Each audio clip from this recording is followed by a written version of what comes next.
All right, this looks like it might be a p-series, but p-series are of this form where you just have 1 over your counting variable raised to the constant p, where p is bigger than 0.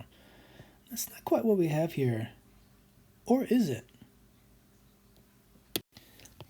Let's use the property of exponents. If a fraction is raised to a power, both the numerator and the denominator are raised to that power. So 5 raised to the power of negative p plus 3, and n as well. Remember, p is some constant. Therefore, our numerator is just some constant, and we can write it in front.